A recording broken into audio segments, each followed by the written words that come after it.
The gambling debt collector's boot kicked open the door of the small boarding house room in Wilson, Nevada, and Beatrice Zane knew her time had run out. She stood from the rickety chair where she had been mending a torn dress, her hands trembling as three men filed into the cramped space.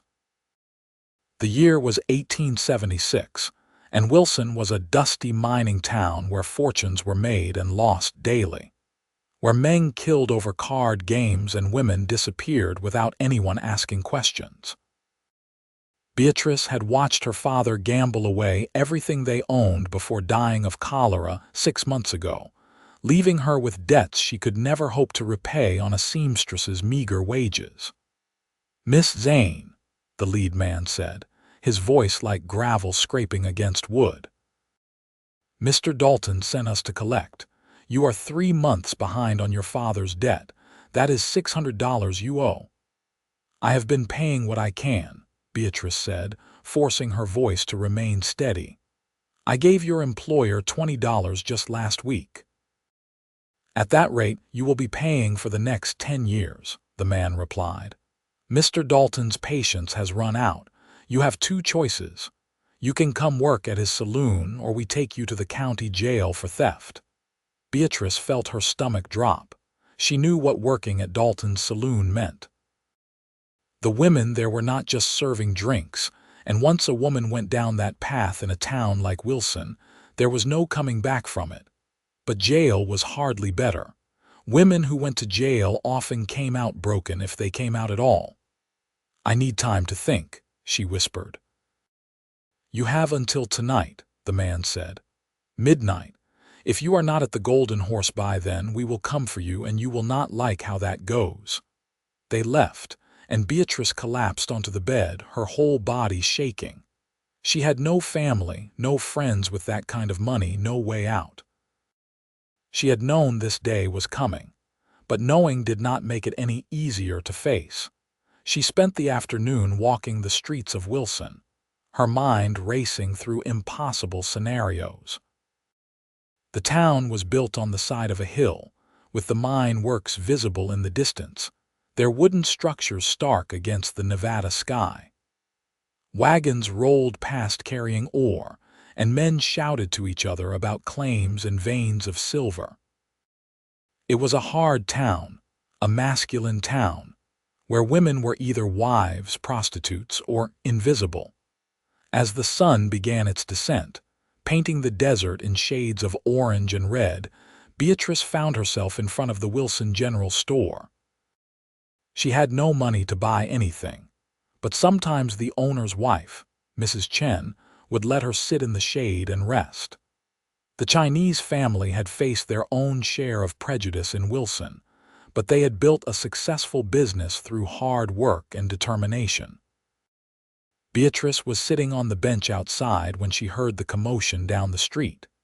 A group of men were harassing someone, their voices loud and aggressive. She looked up to see them surrounding a tall cowboy who was trying to lead his horse to the livery stable. The cowboy was broad-shouldered with dark hair that curled slightly at his collar, and even from a distance, Beatrice could see the weariness in his posture. "We do not want your kind here," one of the men was saying. "Take your horse and move along." "I just need to stable my mount and get a room for the night," the cowboy replied, his voice deep and measured. "I am not looking for trouble." "You brought trouble when you showed up," another man spat. "We know who you are, Bennett Lawson. We know what happened in Colorado." The name meant nothing to Beatrice, but the tension in the air was palpable. The cowboy's hand hovered near his gun, though he made no move to draw it. His face was hard, weathered by sun and wind, with a scar running along his jawline. But his eyes, even from where Beatrice sat, held a deep sadness that made her chest tighten. "Whatever you heard, you do not know the whole story," Bennett said quietly. "We know enough. You killed a man in cold blood." "I killed a man who was beating his wife to death," Bennett replied, his voice harder now. "And I would do it again." The crowd seemed taken aback by his bluntness, But before they could respond, the sheriff appeared, his hand on his gun belt. Sheriff Porter was a fair man as far as lawmen went, and he had kept Wilson from descending into complete chaos more than once. "That is enough," Porter said firmly. "Lawson was acquitted in Colorado. Whatever you think you know, the law says he is innocent. Now everyone go about your business." The crowd dispersed reluctantly, muttering threats under their breath. The cowboy nodded his thanks to the sheriff and continued toward the livery. As he passed the general store, his eyes met Beatrice's for just a moment. In that brief connection, she saw something that mirrored her own situation, a person trapped by circumstances beyond their control, judged for things they could not change. Beatrice stood and on impulse followed him. She did not know why, had no plan, but something drew her forward. She caught up to him just as he was negotiating with the stable hand. "Excuse me," she said, her voice barely above a whisper. Bennett turned, his hand instinctively moving toward his gun before he registered that she posed no threat.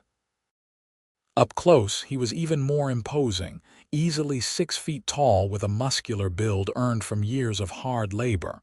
But when he looked at her, his expression softened slightly. "Madam," he said, tipping his hat. "I overheard what those men said," Beatrice began, then hesitated. What was she doing?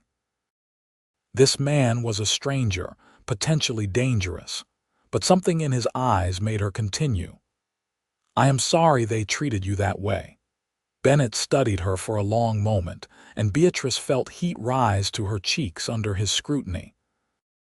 She was not much to look at, she knew, with her plain brown hair and too thin frame. Her dress was clean but had been mended so many times the original fabric was hard to see. "That is kind of you to say," Bennett replied. "Most people cross the street when they see me coming." "I know what it feels like to be judged," Beatrice said quietly. "My father left me with debts I cannot pay. The whole town looks at me like I am a criminal for being poor." Something shifted in Bennett's expression, a recognition perhaps. "How much do you owe?" The question caught Beatrice off guard. "I do not see how that is your concern." "Maybe it is not," Bennett agreed. "But I find myself in possession of money I have no particular use for, and you seem like you could use some help." Beatrice shook her head firmly. "I am not asking for charity." "I did not think you were," Bennett said. "But I am offering it anyway. Call it paying forward a kindness. Someone helped me once when I needed it. Maybe it is time I did the same. You do not even know me." "I know enough," Bennett said. He finished paying the stable hand and turned back to her. "How much?" Beatrice wanted to refuse, wanted to walk away and maintain her pride. But pride would not save her from Dalton's saloon or the county jail. $600, she whispered, the amount sounding impossibly large spoken aloud. Bennett did not even flinch. He reached into his saddlebag and pulled out a worn leather pouch. From it, he counted out bills and coins until he had the full amount. He held it out to her. "I cannot take this," Beatrice said, even as her hands itched to grab it. "I would never be able to pay you back." "I am not asking you to pay me back," Bennett said. "Consider it a gift." "No one gives away $600 as a gift," Beatrice replied, suspicion creeping into her voice despite her desperation. "What do you want from me?" Bennett's jaw tightened, and for a moment, anger flashed in his eyes. But it was not directed at her, she realized. It was directed inward. "I do not want anything from you," he said quietly. "I have done things in my life that I am not proud of. Maybe helping you will balance the scales a little. Maybe it will not, but I would like to try." Beatrice looked at the money in his outstretched hand, then back at his face. In his eyes, she saw genuine sincerity mixed with a deep weariness. This was a man who had been hurt, who had hurt others, who was trying to find redemption in whatever way he could. "If I take this," she said slowly, "I will find a way to repay you.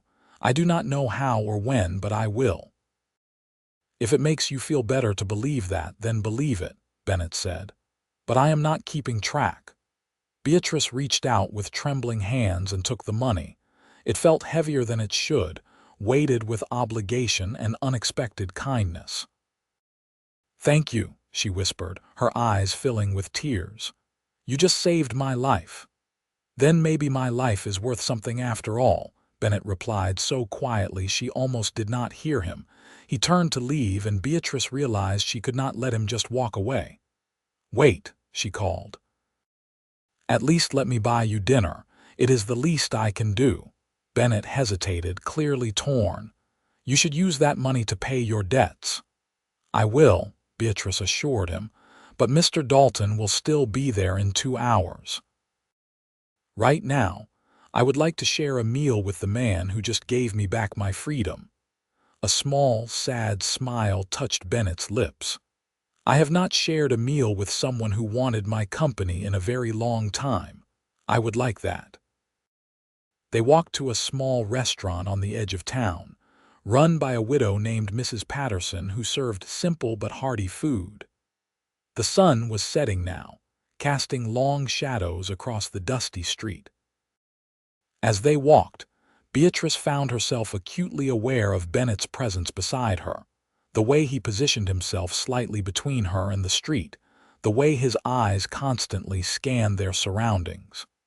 This was a man who had learned to expect danger at every turn. Inside the restaurant, they took a table in the corner.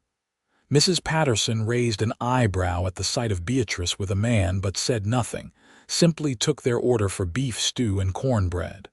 When she left, an awkward silence settled over the table. "What happened in Colorado?" Beatrice asked finally, then immediately regretted it. "I am sorry, that is none of my business." "No, it is all right," Bennett said, staring at his hands on the table. "If you are going to share a meal with me, you should know what kind of man you are sitting with." He took a deep breath. 3 years ago, I was working on a ranch outside of Denver. One of the other hands, a man named Jack Morrison, had a wife named Sarah. He used to beat her. Everyone knew it, but no one did anything about it. That was his wife, his property, his business. Bennett's jaw clenched, and Beatrice could see the anger still burning there. "One night, I was riding back to the bunkhouse when I heard screaming. I found Jack in their cabin, beating Sarah with a fireplace poker. She was bleeding, begging him to stop. I tried to pull him off, but he came at me with the poker, so I drew my gun and I shot him." "You saved her life," Beatrice said softly. "That is what I thought," Bennett continued, his voice hollow. "But Sarah was so broken by years of abuse that when the law came, she testified against me. She said Jack was a good husband, that I had always been jealous of their marriage, that I murdered him in cold blood. I think she was so scared of what people would say, of being a widow with no means to support herself, that she convinced herself Jack was not that bad. Or maybe she was just so used to protecting him that she could not stop even after he was dead." "What happened?" Beatrice asked, her heart aching for this man who had tried to do the right thing and been punished for it. "I was arrested, put on trial," Bennett said. "But there were others who had seen Sarah's bruises, who had heard the screaming that night. The jury acquitted me. But the judge made it clear I should leave Colorado and never come back. So I have been drifting ever since, taking work where I can find it, moving on when people discover who I am." "You did the right thing," Beatrice said firmly. "What that woman said does not change that." Bennett looked up at her, surprise evident on his face. "Most people do not see it that way. They see a man who killed another man who interfered in a marriage. They see someone dangerous." "I see someone who could not stand by while another person was being hurt," Beatrice replied. "That is not dangerous. That is brave." Mrs. Patterson arrived with their food, breaking the moment. They ate in more comfortable silence, the weight of their shared confessions hanging between them. Beatrice found herself studying Bennett between bites. He was probably in his late 20s, maybe 30. His hands were calloused from hard work, and he ate with the efficient movements of someone who had often gone hungry and learned not to take food for granted. "What will you do now?" Bennett asked as they finished their meal. "After you pay your debts, I do not know," Beatrice admitted. "Continue working as a seamstress, I suppose, save money, try to build some kind of life." She paused. "What about you? Where will you go?" "I heard there is work on the ranches north of here," Bennett said. "I am good with horses. Someone will hire me if I can get there before word of Colorado spreads." "You should not have to keep running," Beatrice said. "Neither should you have to spend your life paying for your father's mistakes," Bennett replied. "But here we are." Beatrice reached across the table and placed her hand over his. The gesture was bold and proper, but she felt a connection to this man that she could not explain. They were both survivors, both trying to find their way in a world that seemed determined to keep them down. Bennett stared at her hand on his, and Beatrice saw vulnerability flash across his face before he carefully pulled away. "You should not be seen being too familiar with me," he said gently. "It will hurt your reputation." "My reputation is already ruined by my father's debts," Beatrice said. "Besides, I do not care what people think. You helped me when you did not have to. That means more than gossip." They left the restaurant as full darkness fell over Wilson. Beatrice insisted on walking with Bennett to the small hotel where he planned to stay the night. The streets were quieter now, though sounds of revelry drifted from the saloons. Somewhere a piano played badly, and men's laughter echoed off the wooden buildings. "I will pay Mr. Dalton first thing in the morning," Beatrice said as they stood outside the hotel. "Thank you again. I know I have said it already, but I cannot say it enough." "You do not have to keep thanking me," Bennett said. "Just promise me you will build that life you talked about. Make something good out of this." "I promise," Beatrice said. Then, surprising herself, she stood on tiptoe and kissed his cheek. "Goodbye, Bennett Lawson. I hope you find somewhere you can stop running." She turned and walked away before she could see his reaction, her heart pounding. What had possessed her to do that? But as she made her way back to her boarding house room, she found herself smiling for the first time in months. The next morning, Beatrice went to the Golden Horse Saloon before it opened for the day. Mr. Dalton was in his office, a fat man with greasy hair and cold eyes who looked surprised to see her. "Miss Zane," he said, leaning back in his chair. "I did not expect you to come voluntarily. Most girls have to be dragged in here." "I am here to pay my debt," Beatrice said coldly, placing the money on his desk. $600. Count it." Dalton's eyes widened, and he quickly counted the bills and coins. When he finished, he looked up at her with suspicion and something that might have been disappointment. "Where did you get this kind of money?"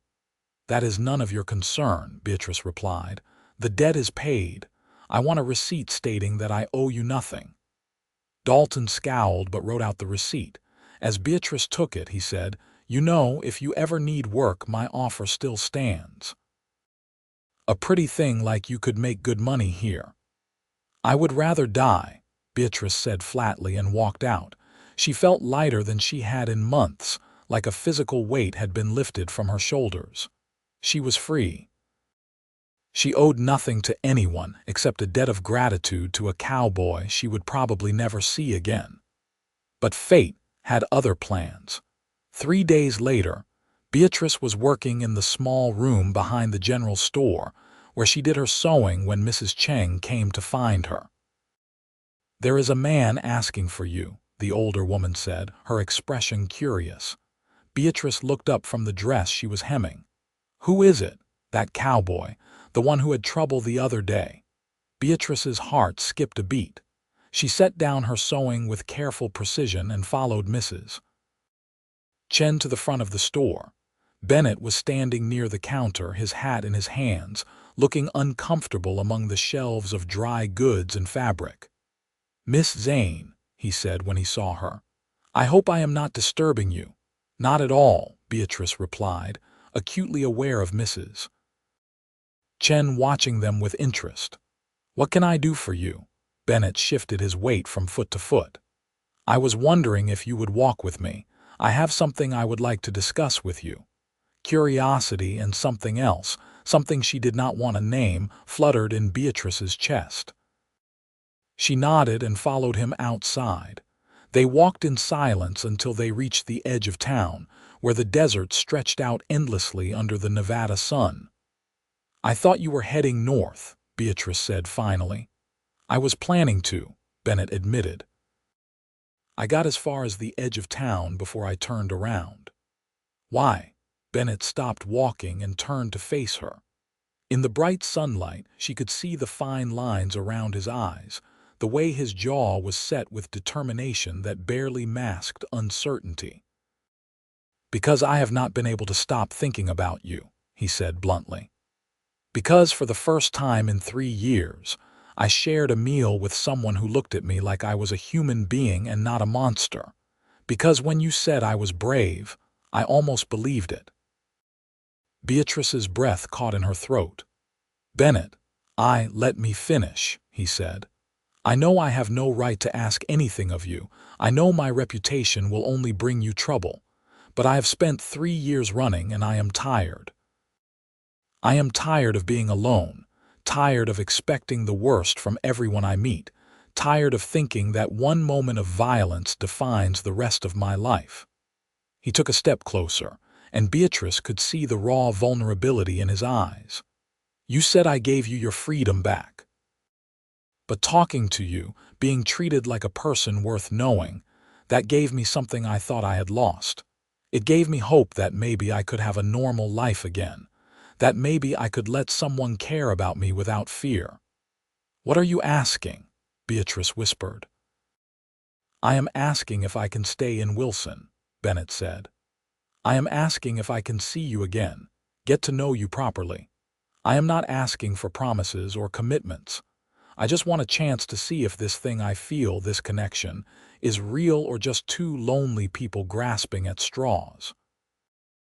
Beatrice looked at this man who had given her everything when he owed her nothing, who was now standing before her, offering his broken heart. She thought about the loneliness that had consumed her since her father's death, the feeling that she was completely alone in the world. And she thought about how, for a brief moment over dinner, she had felt seen and understood by someone who knew what it meant to struggle. "I would like that," she said softly. "I would like that very much." The smile that broke across Bennett's face transformed him. The hardness fell away, replaced by a joy so pure it made Beatrice's heart ache. "Really, really," she confirmed. "But you should know what you are getting into. I am poor. I have no family, no prospects. All I have is my work and my determination not to end up like my father. All I have is a horse, a gun, and a past that follows me everywhere I go," Bennett replied. "I think we are well matched." Over the following weeks, Bennett found work at a ranch outside of Wilson owned by a man named Thomas Wright. Wright was a fair employer who believed in judging men by their work rather than their history. Bennett proved himself to be as skilled with horses as he had claimed, and Wright gave him steady employment and a place to sleep in the bunkhouse. Every Sunday, which was Bennett's day off, he would ride into town to see Beatrice. They would walk together, talking about everything and nothing. She told him about growing up with a father who loved gambling more than his daughter, about her mother who had died when Beatrice was 12, about the dreams she had once had of opening her own dress shop. He told her about growing up on a farm in Kansas, about losing his parents to cholera when he was 16, about the years of drifting that had led him to Colorado and that fateful night that changed everything. Slowly, carefully, they began to trust each other. Bennett started to believe that maybe he could have a future that did not involve constantly looking over his shoulder. Beatrice started to believe that maybe she deserved happiness, that her worth was not tied to her father's failures. but not everyone in Wilson was happy about their growing relationship. Mr. Dalton, in particular, watched with growing anger as Beatrice bloomed under Bennett's attention. He had planned to have her working in his saloon, had thought it was just a matter of time before she ran out of money again. The fact that she seemed happy, that she walked through town with her head held high now, offended him on some deep level. 2 months after Bennett had given Beatrice the money, Dalton made his move. He spread rumors through town that Beatrice had stolen the money from one of his poker games, that she was a thief who should be arrested. He had enough influence with some of the town council that an investigation was opened. Sheriff Porter came to see Beatrice at the boarding house one evening, his expression apologetic.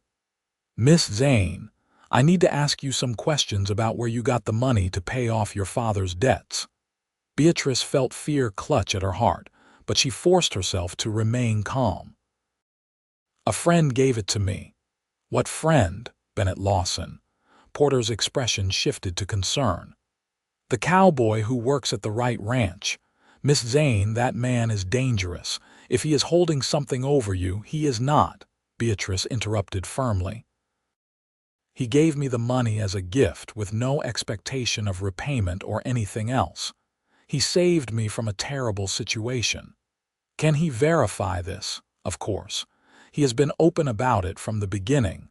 Porter nodded slowly. "I will need to speak with him." "Mr. Dalton is claiming the money was stolen from his saloon." "Mr. Dalton is angry because I am not working for him," Beatrice said bluntly. "This is retaliation, nothing more." "That may be," Porter agreed, "but I still need to follow up on the accusation." The sheriff rode out to the Wright Ranch the next day. Bennett was training a particularly stubborn horse when Porter arrived. When he heard the accusation, his face went hard. "I gave Beatrice that money freely," Bennett said. "I earned it working ranches from Colorado to here. Every cent was legal." "Can you prove where the money came from?" Porter asked. Bennett's jaw clenched.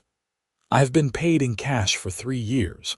I do not have receipts for every job I have worked, but Thomas Wright can verify I had money when I arrived in Wilson.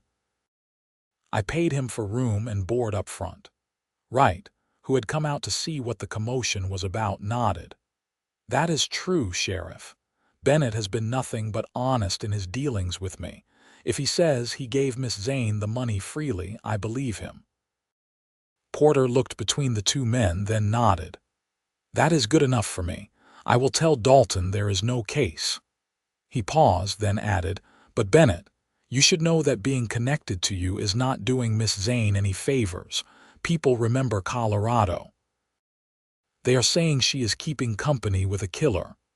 "I know," Bennett said quietly. "I have thought about that." After Porter left, Wright turned to Bennett. "You gave a woman you barely knew $600. "Yes, sir." "And now you are courting her." "I am trying to," Bennett admitted. Wright studied him for a long moment, then chuckled. "You are either the noblest fool I have ever met or the luckiest. That girl must be something special." "She is," Bennett said simply. That Sunday, Bennett rode into Wilson with a heavy heart. He found Beatrice outside the general store, and the moment she saw his face, concern filled her eyes. "What is wrong?" she asked. Bennett dismounted and took her hands in his. "I need to tell you something. Sheriff Porter came to see me about Dalton's accusations. He believes me, but he also made it clear that being associated with me is hurting your reputation." "I do not care about my reputation," Beatrice said firmly. "You should," Bennett replied. "Beatrice, I care about you too much to ruin your life. Maybe we should stop seeing each other." Beatrice pulled her hands away, anger flashing in her eyes. "Is that what you want?" "No," Bennett admitted. "But it is not about what I want. It is about what is best for you." "Then let me decide what is best for me," Beatrice said, her voice rising. "I have spent my entire life having men make decisions for me. My father decided to gamble away our security. Mr. Dalton decided I should work in his saloon. Now you want to decide that you are not good enough for me. I am tired of it, Bennett. I am tired of being treated like I do not have a say in my own life. Bennett stared at her, taken aback by her vehemence. I am just trying to protect you. I do not need protection, Beatrice said. I need someone who will stand beside me, not someone who will make decisions for me. If you do not want to see me anymore, then say so, but do not pretend it is for my own good. Of course I want to see you, Bennett said, his own frustration rising. You are all I think about. Every day I am working, I am counting the hours until Sunday when I can be with you. When I close my eyes at night, I see your face. I have never felt this way about anyone, and it terrifies me because I know how much I can hurt you just by being who I am. Beatrice's expression softened. Then stop trying to protect me from your past and let me into your life. Real love means trusting someone with the worst parts of yourself, not just the good parts. Real love, Bennett repeated softly. Is that what this is? Beatrice stepped closer, placing her hand on his chest. She could feel his heart pounding beneath her palm. I do not know, she admitted. But I would like to find out, if you will let me. Bennett covered her hand with his own. I am afraid, he confessed. Sarah's betrayal, the trial, all of it taught me that trusting people leads to pain. But when I am with you, I want to believe that things could be different. I want to let myself hope again. Then hope, Beatrice said simply. I will be here, no matter what. Bennett pulled her into his arms, holding her tight. They stood like that for a long moment, two broken people finding strength in each other. Around them, people passed by and stared, but neither of them cared. In that moment, they only had room for each other. The confrontation with Dalton came a week later. Bennett and Beatrice were walking through town when Dalton stepped out of his saloon, drunk and belligerent. There is Wilson's favorite couple, he sneered. The whore and the murderer. Bennett's hand moved toward his gun, but Beatrice squeezed his arm. He is not worth it, she said quietly. Listen to your woman, Lawson, Dalton laughed. Although I am sure she would prefer it if you just shot me.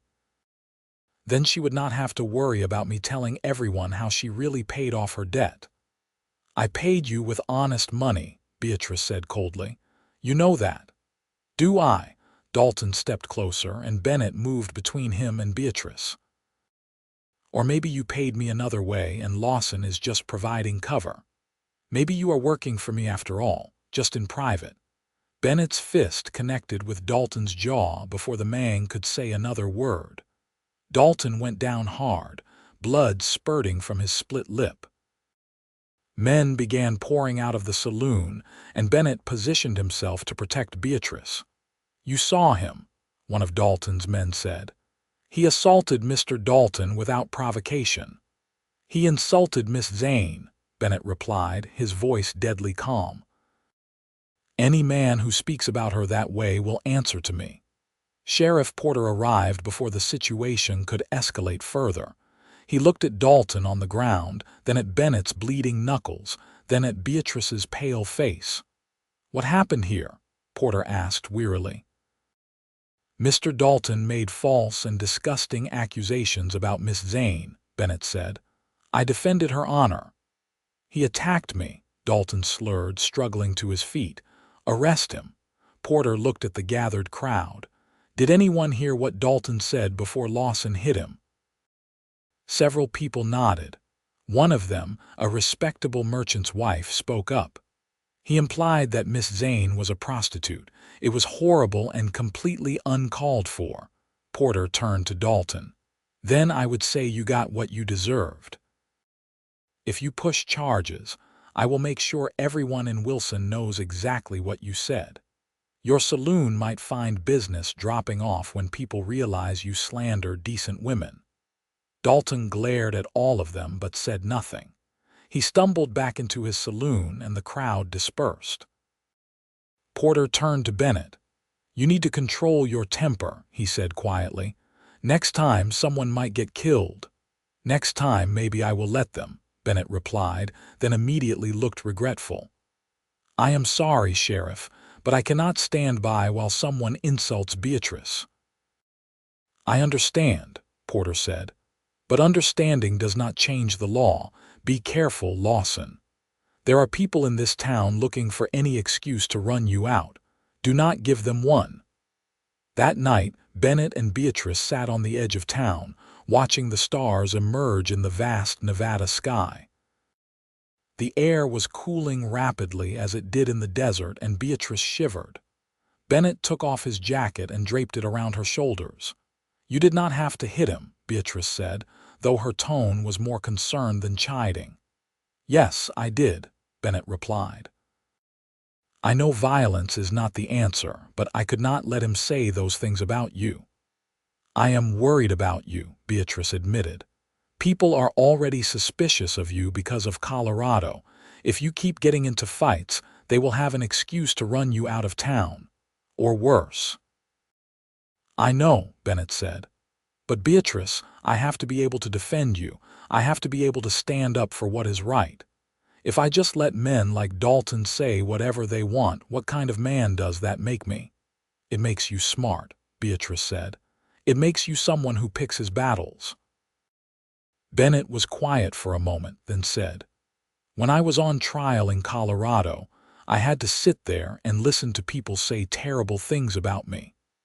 I had to let Sarah lie without defending myself, because the lawyer said it would make me look guilty if I got angry. I had to be calm and controlled and let them tear my character apart. I swore after that I would never let someone else define who I am. I would never again sit quietly while injustice happened. Beatrice took his hand. I understand. But Bennett, being smart about how you fight does not mean not fighting at all. It means choosing fights you can win. And what if the fight for you is the only one I care about winning? Bennett asked, turning to look at her. The intensity in his gaze made Beatrice's breath catch. Bennett. I am in love with you, he said, the words tumbling out like he had been holding them back too long. I have been since that first dinner when you looked at me like I was worth knowing. I know it is too soon. I know I should be more cautious, but I cannot keep pretending this is just casual friendship. You are everything to me, Beatrice. You are my hope, my reason to believe that my life can be more than just running and hiding. So yes, I will fight for you, consequences be damned. Tears filled Beatrice's eyes. I love you too, she whispered. I did not want to admit it because I was afraid. Afraid that you would leave, afraid that this was too good to be true, afraid that I would lose you like I have lost everyone else. But I cannot hide it anymore. I love you, Bennett Lawson, and I do not care who knows it. Bennett cupped her face in his hands and kissed her. It was gentle and fierce all at once, a kiss that spoke of longing and promise and the tentative hope that maybe, finally, they had both found where they belonged. When they pulled apart, both were breathless. Marry me, Bennett said. Beatrice laughed, the sound half joyful, half startled. We have only known each other for 2 months. I do not care, Bennett said.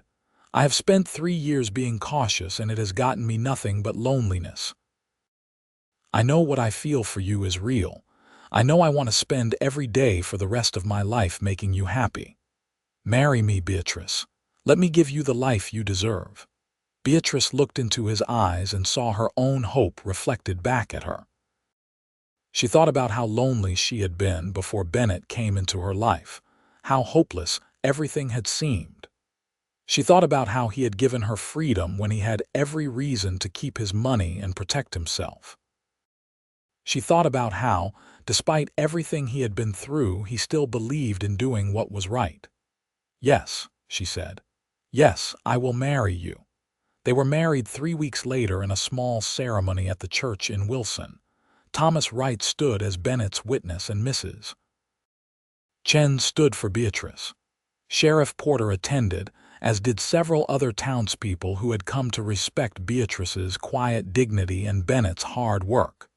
Notably absent were Dalton and his associates, which suited everyone just fine. The ceremony was simple.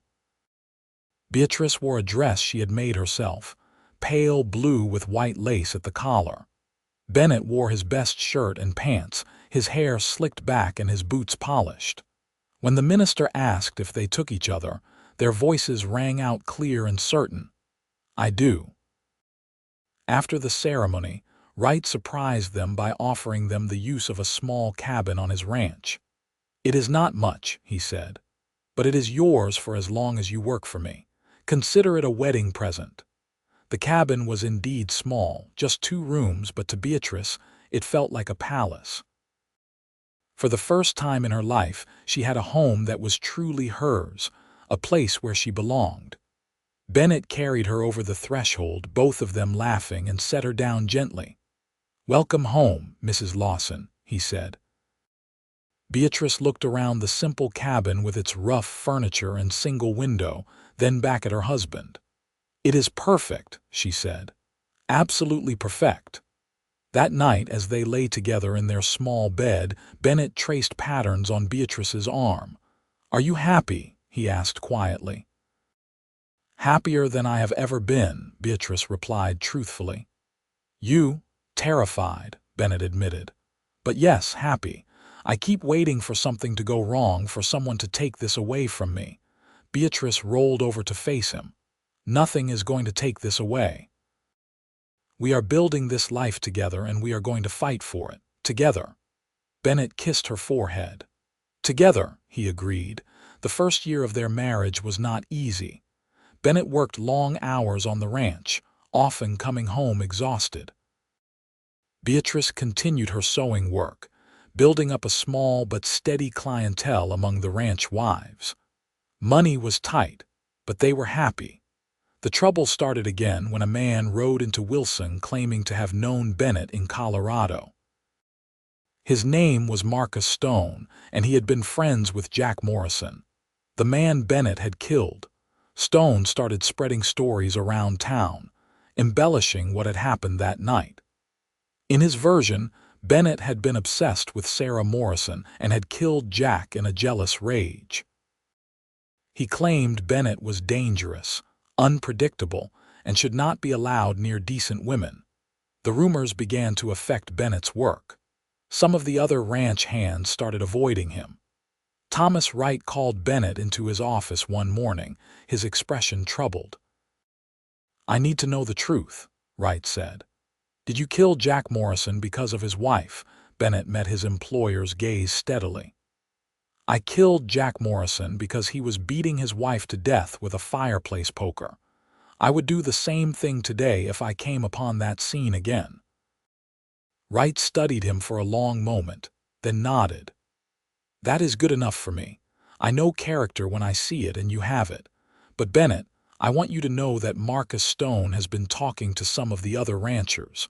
There are men who want you run out of the territory." "I am not running anymore," Bennett said firmly.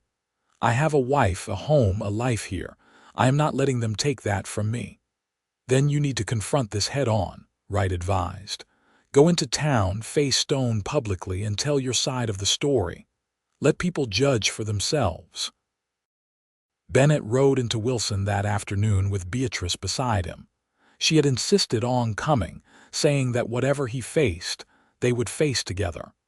Marcus Stone was holding court at the Golden Horse, and Bennett could hear his voice from outside. "The man is a killer," Stone was saying. "He murdered my best friend and then seduced his widow. When that did not work out, he moved on to his next victim here in Wilson." Bennett pushed through the doors of the saloon, Beatrice right behind him. The room fell silent. Stone turned, a smug smile on his face. "Well, if it is not the man himself," Stone said. "Come to defend yourself, Lawson." "I came to tell the truth," Bennett replied. His voice was calm, but Beatrice could see the tension in his shoulders. "Jack Morrison was beating his wife Sarah to death. I stopped him." "Everything else you are saying is a lie." "That is your version," Stone sneered. "Sarah told a different story in court."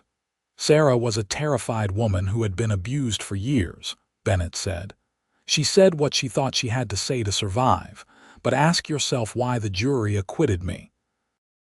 Ask yourself why 12 men who heard all the evidence decided I was innocent. Because you are good at lying, Stone spat. No, a new voice said. Everyone turned to see Sheriff Porter standing in the doorway, because he was telling the truth. I took the liberty of contacting the sheriff in Denver and asking him to send me the trial transcripts. I have read the entire case. Every witness except Sarah Morrison testified that Jack was violently abusive. Multiple people heard the beating that night. The physical evidence supported Lawson's story. The jury did not just acquit him, they specifically stated they believed he acted in defense of another person's life. Porter looked around the room. Now, Mr. Stone here has been spreading lies and trying to incite violence against a man who was cleared by a legal court. That makes me wonder what his real motivation is. Stone's face flushed red. Jack Morrison was my friend. Jack Morrison was an abusive drunk who beat his wife bloody on a regular basis, Porter replied flatly. And you either did not know that, which makes you a fool, or you did know and did not care, which makes you complicit. Either way, I am asking you to leave Wilson. If you continue to harass Lawson or spread false information about him, I will arrest you for slander and disturbing the peace. Stone looked around the room, but found no support. Even Dalton, who hated Bennett, seemed unwilling to ally himself with someone the sheriff had just called out so publicly. Stone grabbed his drink and stormed out of the saloon. The tension in the room broke. Some men returned to their card games, others to their drinks. But several approached Bennett and offered their hands. I am sorry we believed that garbage, one rancher said. Porter is right. The law cleared you, and that should have been enough. Thank you, Bennett said, shaking his hand. As they walked back to their horses, Beatrice squeezed Bennett's hand. You see, she said, the truth wins out. This time, Bennett agreed, but it should not have been necessary. People should not have believed Stone in the first place. People believe what they want to believe, Beatrice said. But the ones who matter, the ones who actually know you, they stood by you. Over the next few months, life settled into a peaceful rhythm. Bennett's reputation in Wilson was finally secure. The story of how Sheriff Porter had defended him spread through the territory, and people began to see Bennett as a man who had been wronged rather than a dangerous killer.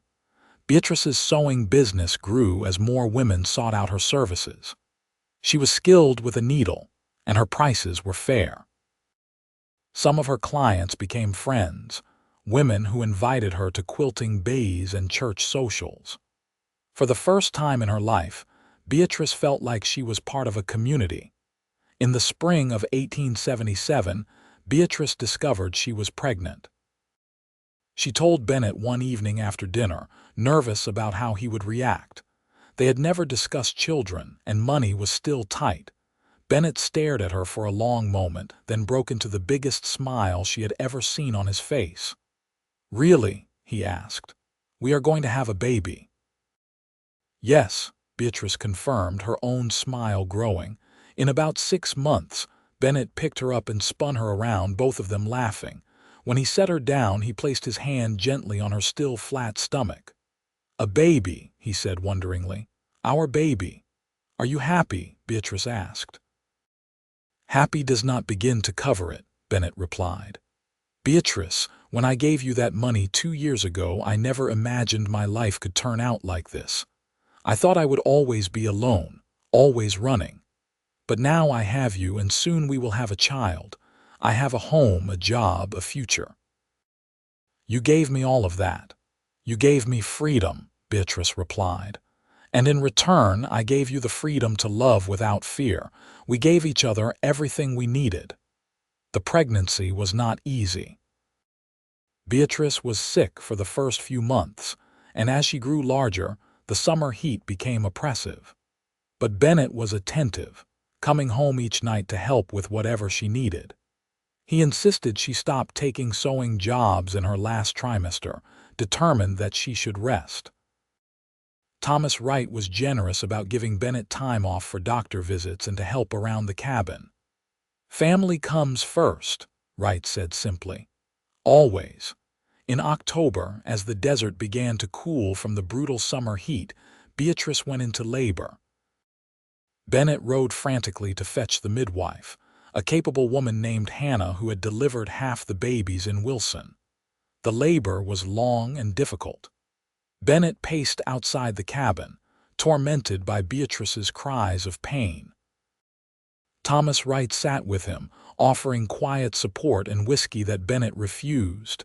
"She is strong," Wright said. "She will be fine." "You cannot know that," Bennett replied, his voice tight with fear. "Women die in childbirth. If something happens to her because of me, then you will raise your child and honor her memory by living the life she would want for you," Wright said firmly. "But she is going to be fine. Have faith." Just before dawn, a baby's cry split the air. Hannah opened the cabin door, smiling. "You have a son," she said. "Both mother and baby are healthy." Bennett rushed inside to find Beatrice propped up in bed, holding a tiny bundle wrapped in blankets. She looked exhausted but radiant. When she looked up at him, her smile could have lit the room. "Meet your son," she said softly. Bennett approached slowly, almost reverently.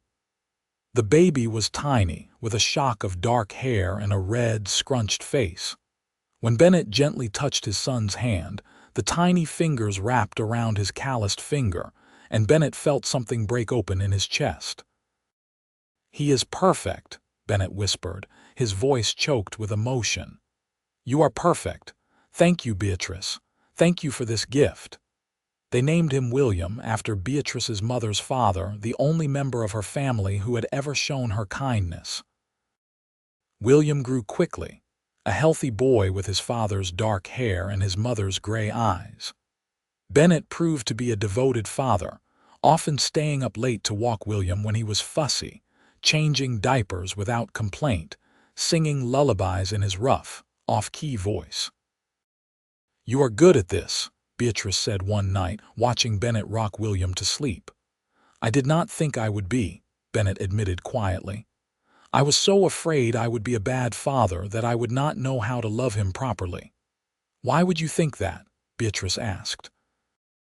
"Because I have spent so many years closed off, protecting myself from feeling too much," Bennett explained. "I was afraid I would not be able to open my heart enough for a child." "But you did," Beatrice said. "You opened your heart to me and now to William. That is what love does, Bennett. It does not diminish when you share it. It grows." As William grew from infant to toddler, Bennett found himself thinking less and less about his past and more about the future. He worked hard at the ranch, saving money with the dream of eventually buying his own piece of land. Beatrice continued her sewing work, though now she worked from home so she could watch William. The family became a fixture in Wilson. Bennett was respected for his skill with horses and his steady character. Beatrice was known for her kindness and her beautiful needlework. William was doted on by half the town, including Mrs. Chen, who always had a piece of candy for the boy when the family came to the general store. When William was 3, Beatrice became pregnant again. This time, the pregnancy was easier, and their daughter arrived on a warm spring morning in 1881. They named her Grace, and she came into the world with a lusty cry that made everyone laugh. "We have a fighter," Hannah the midwife declared, handing the baby to Beatrice. Grace had her mother's light brown hair and her father's intense gaze. From the beginning, she was more demanding than William had been, wanting to be held constantly and crying whenever she was put down. Bennett walked miles around their small cabin at night, bouncing Grace until she finally slept. "She has you wrapped around her little finger," Beatrice teased him one morning, watching him doze in a chair with Grace asleep on his chest. "She knows what she wants," Bennett replied, carefully adjusting his grip so Grace would not wake. Nothing wrong with that. Life continued its peaceful rhythm. William started attending the small school in Wilson, proving to be a quick learner who loved books almost as much as he loved horses. Grace grew into a lively child who followed her brother everywhere and drove him crazy with her constant chatter. Thomas Wright, now in his 70s, announced that he was retiring. He called Bennett into his office and shocked him by offering to sell him part of the ranch. "I have no children of my own," Wright said, "and you have been like a son to me these past years. I want to split the ranch into thirds. I will keep 1/3 to live on in my retirement. I will sell 1/3 to my foreman, Jackson, who has also been loyal. And I am offering you the final third at a price you can afford." Bennett was stunned. The amount Wright was asking was far below market value, clearly meant as a gift more than a sale. "Sir, I cannot take advantage of your generosity like this." "It is not taking advantage if I am offering," Wright replied firmly. "Bennett, you have earned this. You have worked hard, proven yourself to be a man of character and raised a good family. Let me do this. Let me know that when I am gone, the ranch I built will be in good hands." Bennett accepted, and suddenly he and Beatrice owned their own land. It was not a massive spread, but it was theirs. They had cattle, horses, and enough acreage to make a decent living. The cabin Wright had given them as a wedding present was expanded into a proper house with 3 bedrooms and a real kitchen. "You remember when I told you I did not know what I would do after paying my debts?" Beatrice asked Bennett one evening as they sat on the porch of their new house, watching William and Grace play in the yard. "I remember," Bennett replied, taking her hand. "I never imagined this," Beatrice said, gesturing to encompass the land, the house, their children. "I never imagined I could be this happy." "Neither did I," Bennett admitted. "There were so many times in those 3 years after Colorado when I thought about just giving up. The world seemed so hard, people seemed so cruel. I did not see a path to anything resembling a normal life." "What changed?" Beatrice asked, though she thought she knew the answer. "You," Bennett said simply. "That first night when you looked at me with kindness instead of fear, something shifted. You reminded me that there was still good in the world, that maybe I deserved a second chance. You gave me the courage to stop running and start building something real." "You saved me first," Beatrice reminded him. "You gave me my freedom." "And you gave me mine," Bennett replied. "The freedom to love without fear, the freedom to trust again. The freedom to believe I could be more than my worst moment."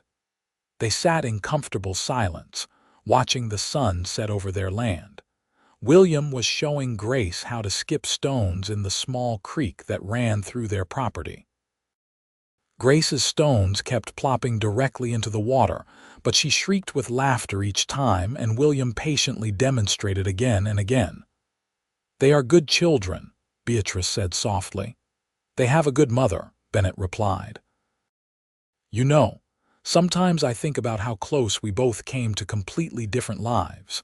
If I had ridden past Wilson that day, if I had not stopped at the general store, if I had not overheard those men harassing you." "But you did," Beatrice interrupted. "And I followed you to the livery stable, and you offered to help, and I was desperate enough to accept. All those choices led us here. Maybe it was fate." "Maybe," Bennett agreed. "Or maybe we just got lucky for once in our lives." "Whatever it was, I am grateful for it every single day," Beatrice said. The years continued to pass peacefully. William grew into a serious young man who helped his father with the ranch and devoured every book he could get his hands on. Grace grew into a spirited girl who could ride as well as any boy and had no patience for sitting still. In 1885, Beatrice gave birth to another son, whom they named Henry after Bennett's father. By the time Henry was born, Bennett was 35 and Beatrice was 32.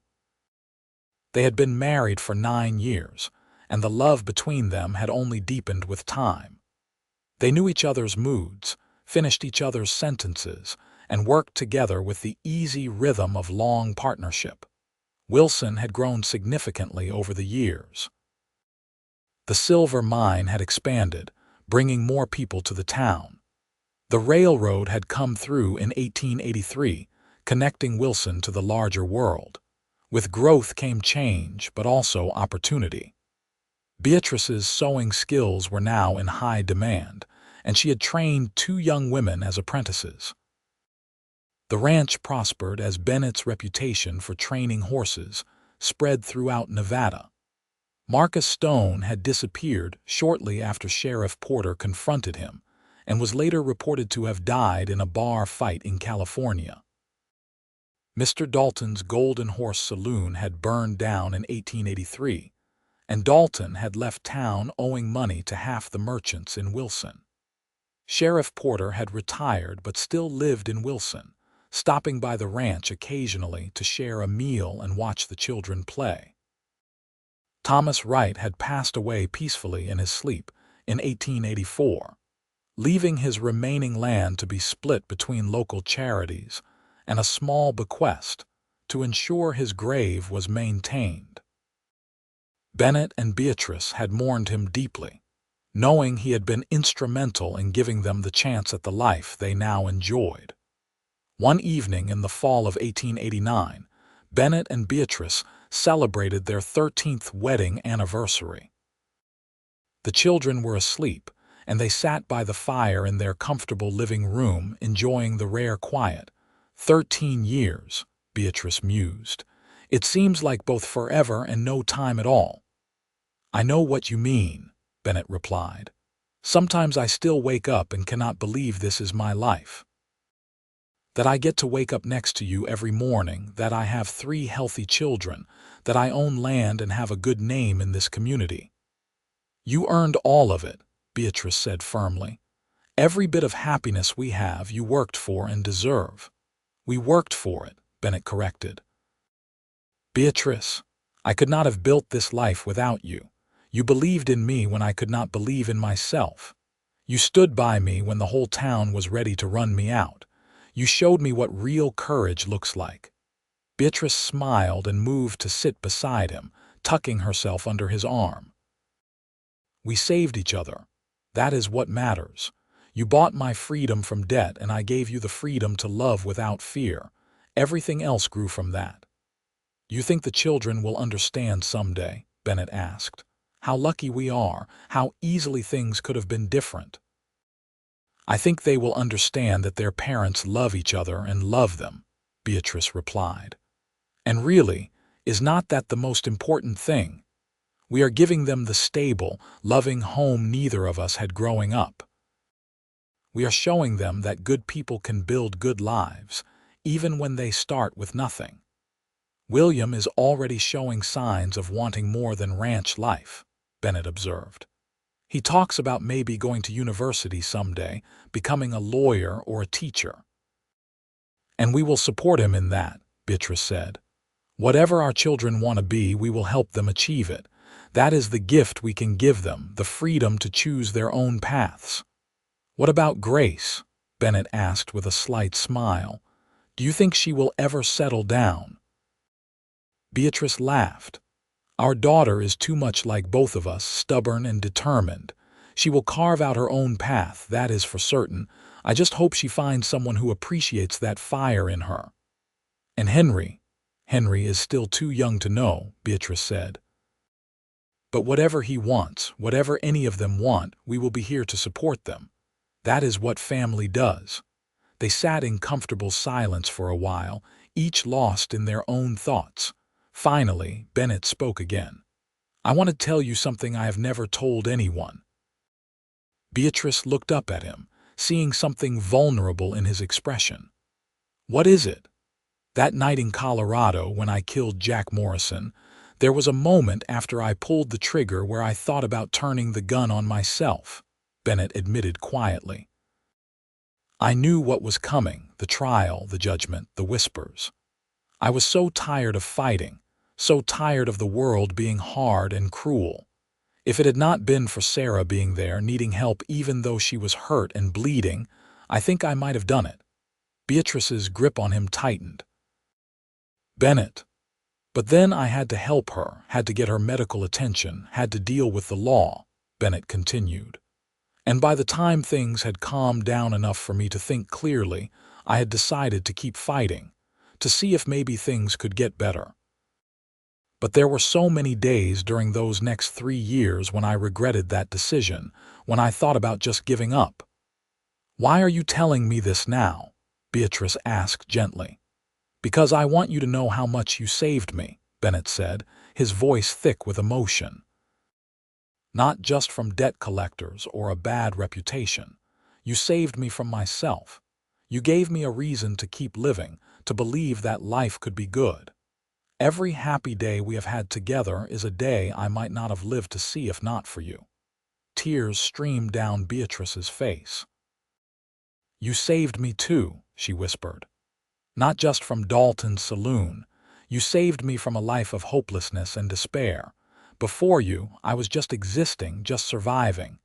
You showed me what it means to really live." They held each other tightly, both crying now, releasing years of accumulated fear and pain and gratitude.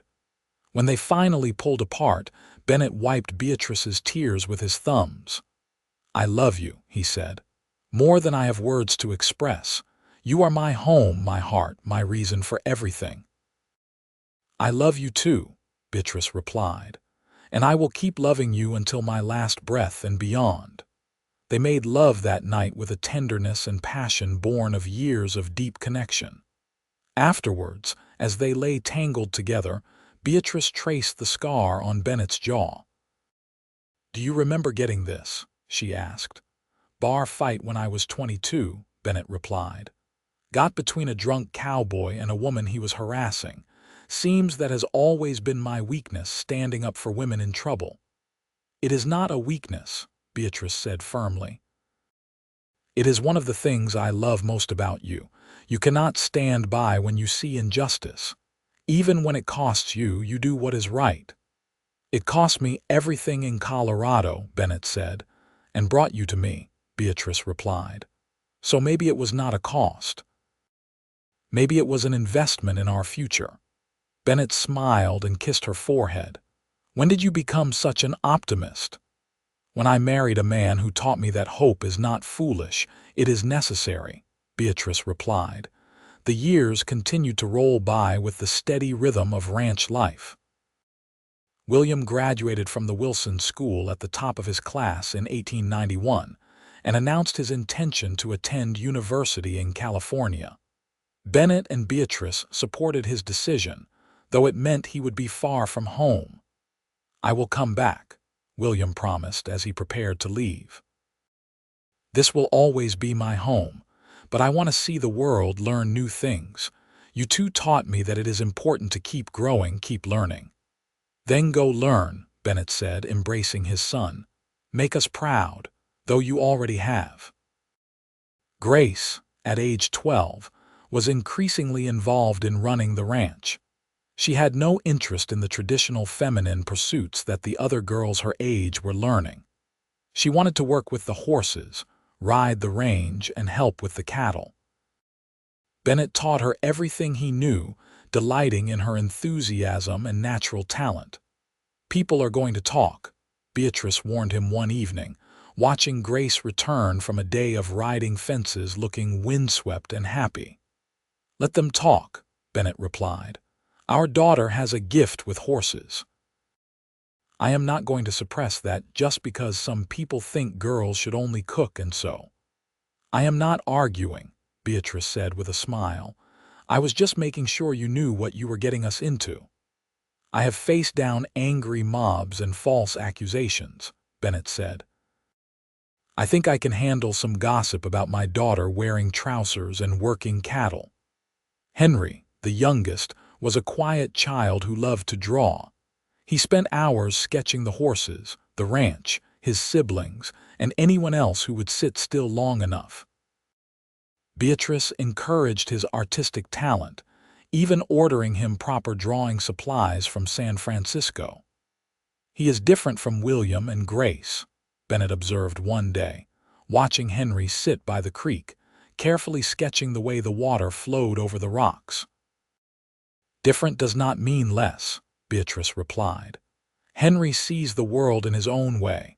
That is a gift, too." In 1895, William returned from university with a degree in law and a wife named Sarah, a schoolteacher from Sacramento. The irony of his wife sharing a name with Sarah Morrison was not lost on Bennett, but this Sarah was kind and intelligent, and she made William happy. That was all that mattered. William opened a law practice in Wilson, specializing in helping miners and small ranchers with legal issues. He quickly gained a reputation for fairness and integrity, and Bennett swelled with pride watching his son build a respected career. Grace, at 16, fell in love with a young ranch hand named Thomas Carter who worked on a neighboring spread. Thomas was a good man who respected Grace's fierce independence and supported her dreams of expanding the horse breeding operation on the ranch. Bennett gave them his blessing, though he insisted they wait until Grace was 18 to marry.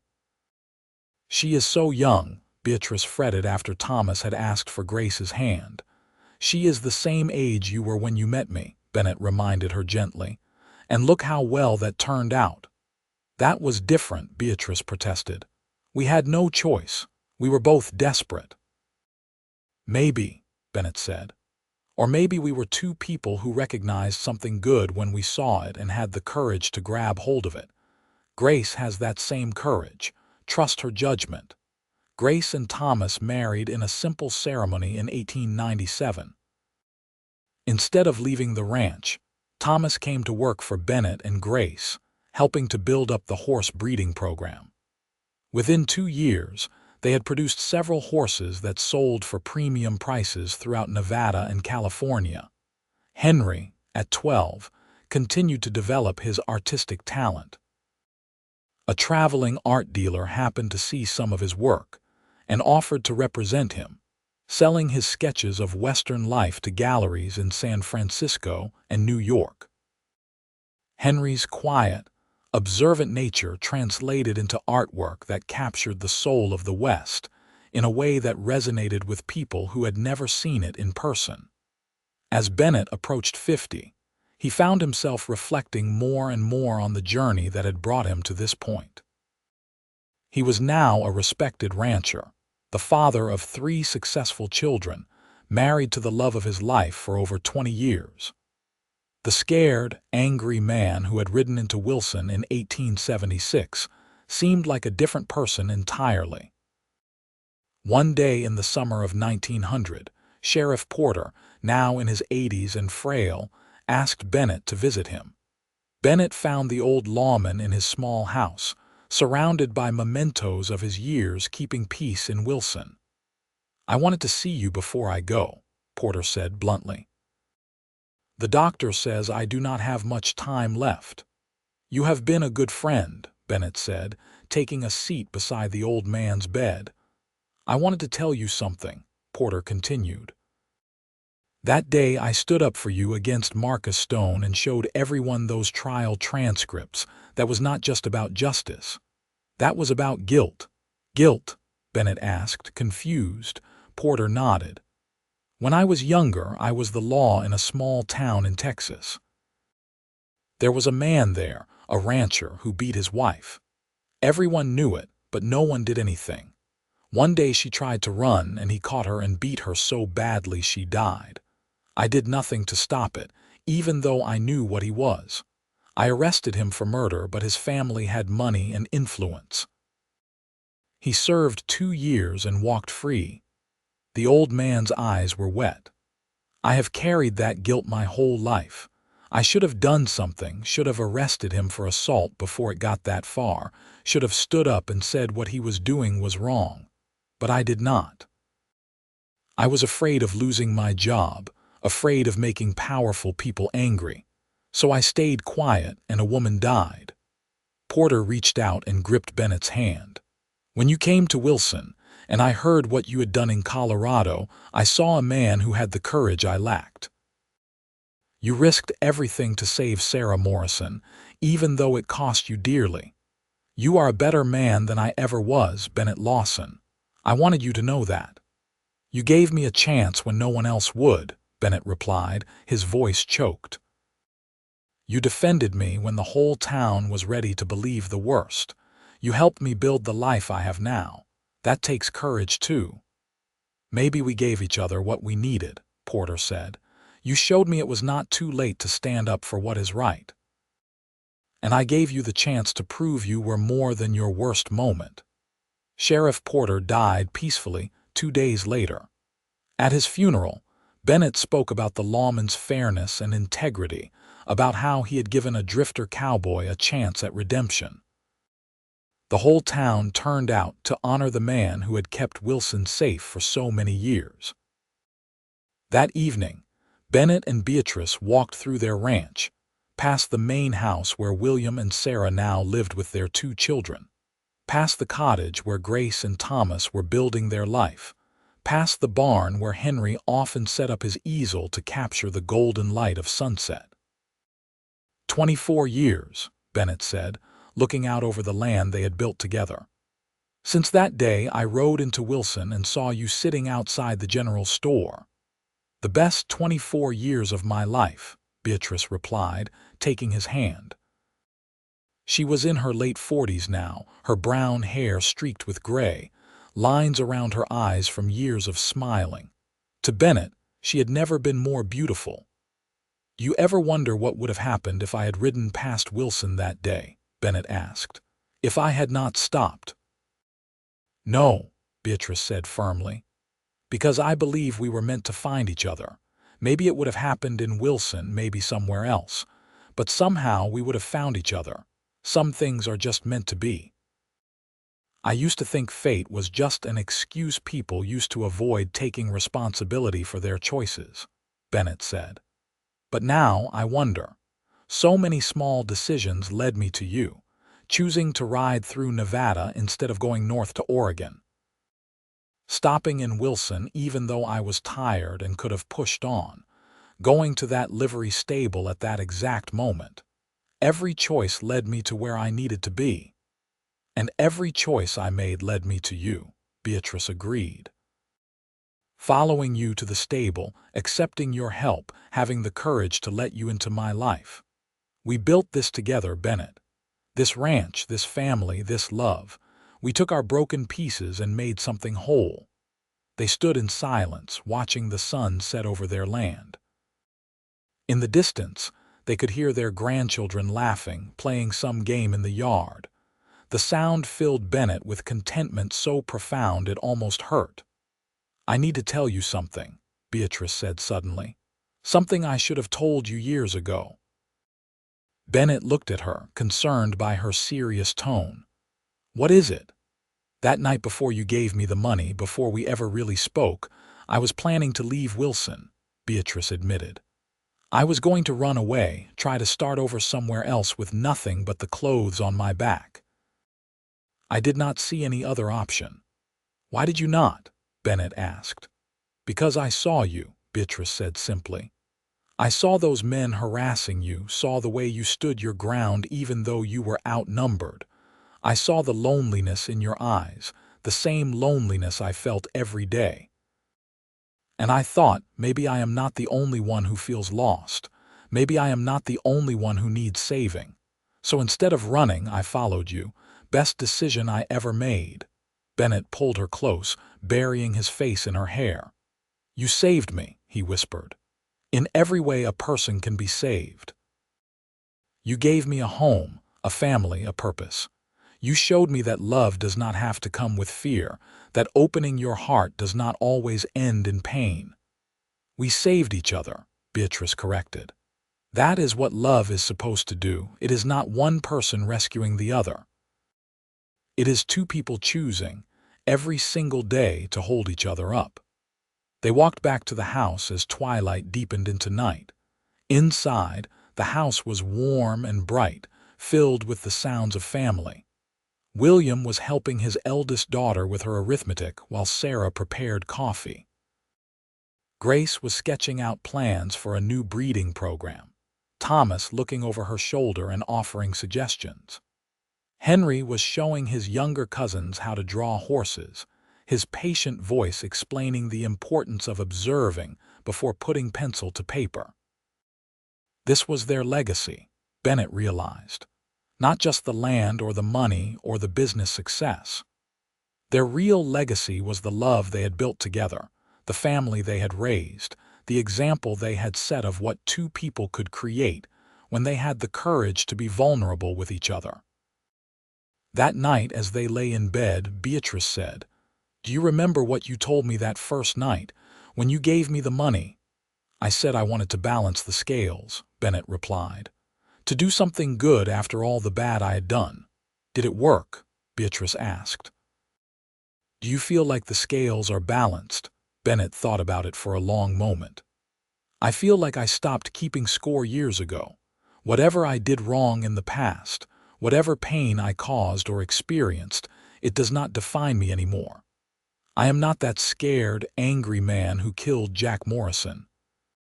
I am not the drifter who expected the worst from everyone he met. I am a husband, a father, a grandfather, a rancher. I am the man you helped me become." "Good," Beatrice said, snuggling closer, "because I stopped seeing you as the man who saved me from debt a long time ago. You are just Bennett, my partner in everything, the man I choose every single day." "And I choose you," Bennett replied, "every day for the rest of my life." They fell asleep wrapped in each other's arms, two people who had found in each other exactly what they needed. Outside, the Nevada night was quiet except for the sound of wind through the sage and the distant howl of a coyote. The ranch they had built together stood solid and strong, a testament to what could be achieved with hard work, determination, and love. Years continued to pass. William's law practice flourished, and he eventually served a term as mayor of Wilson. Grace's horse breeding program became renowned throughout the West, with buyers coming from as far away as Texas and Montana to purchase her animals. Henry's artwork hung in galleries across the country, capturing the spirit of the West in ways that made people who had never seen a ranch or ridden a horse feel like they understood the life. Bennett and Beatrice grew old together, their love deepening with each passing year. They watched Wilson transform from a rough mining town into a more civilized community with schools, churches, and proper businesses. They watched the Wild West they had known slowly disappear, replaced by telegraph lines, automobiles, and the trappings of the new century. But through it all, their love remained constant. They still took walks together in the evening, still talked about everything and nothing, still found comfort and joy in each other's presence. They had weathered storms, both literal and figurative, faced down prejudice and hardship, and come through it all stronger. On their 40th wedding anniversary in 1916, their entire family gathered at the ranch. William and Sarah were there with their 4 children, all grown now with families of their own. Grace and Thomas had 3 children, including a daughter who had inherited her mother's gift with horses. Henry had married a fellow artist, and they had twin boys who showed early signs of artistic talent. The house was full of laughter and love as 3 generations of Lawsons celebrated together. As Bennett looked around at all the people who existed, because he and Beatrice had found each other on that dusty street in Wilson 40 years earlier, he felt overwhelmed with gratitude. After dinner, as the sun began to set, Bennett stood and tapped his glass to get everyone's attention. "I want to say something," he began, his voice still strong despite his 70 years. The room quieted, all eyes on him. Beatrice sat beside him, her hand in his, her face lined with age but still beautiful to him. 40 years ago, I rode into Wilson with nothing but a horse and some money I had no particular use for," Bennett began. "I was running from my past, convinced that I would always be alone, that I did not deserve happiness or peace. Then I met your grandmother, mother, wife." He nodded to the various family members, "and everything changed." He looked down at Beatrice, his eyes shining with emotion. "This woman saved my life, not just by accepting my help when she needed it, but by showing me what real courage looks like. She stood by me when the whole town wanted me gone. She believed in me when I could not believe in myself. She gave me the freedom to love without fear, and in doing so, she gave me everything that matters." Beatrice was crying now, and so were many of the people in the room. "Everything you see here," Bennett continued, gesturing to encompass the house, the land, the family, "exists because one woman had the courage to accept help from a stranger, and one man had the courage to offer it. We built this life together, from nothing but hope and determination and love." He raised his glass. "To Beatrice, the love of my life, my partner in everything, the woman who made me believe in second chances, and to all of you, our legacy and our joy. May you all find love as deep and true as what your grandmother and I have shared. To Beatrice and Bennett." The room chorused, raising their glasses. Later, after everyone had gone to bed, Bennett and Beatrice sat on their porch as they had done countless times over the decades. The desert night was cool and clear, stars scattered across the sky like diamonds. "Do you remember what you said to me that first night?" Bennett asked. "After I gave you the money, I said I would find a way to repay you," Beatrice replied. "I did not know how or when, but I would." "You repaid me 1,000 times over," Bennett said. "Every happy day, every moment of peace, every laugh, every touch. You gave me a life worth living." "We gave each other that," Beatrice corrected gently. "That is what true partnership is, Bennett. Not one person saving the other, but two people building something together that neither could have built alone." "I love you," Bennett said, the words as heartfelt now as they had been when he first spoke them over dinner in that small restaurant 40 years ago. "I have loved you from the moment you looked at me like I was a person worthy of kindness. I will love you until my last breath and beyond." "And I love you," Beatrice replied, leaning her head on his shoulder. "My brave, generous, beautiful man who gave me freedom and taught me that taking a risk on love is always worth it." They sat together in comfortable silence, two people who had built a life and a legacy from nothing but courage and love. Behind them, their house was full of family. Around them, their land stretched out under the stars. And between them flowed a love that had weathered every storm and emerged stronger. Bennett Lawson had ridden into Wilson, Nevada in 1876, expecting nothing but another temporary stop in a life of running. Instead, he had found Beatrice, and in finding her, he had found himself. She had given him the freedom to love without fear, to trust again, to believe that his life could be more than his worst moment. And Beatrice Zane had been drowning in debt and despair when Bennett appeared like an unexpected miracle. He had bought her freedom, but more than that, he had shown her that she was worth saving, that her life had value, that she deserved happiness. Together, they had built something beautiful and lasting. They had raised children and grandchildren who knew the value of hard work, integrity, and love. They had created a home where people were judged by their character rather than their past.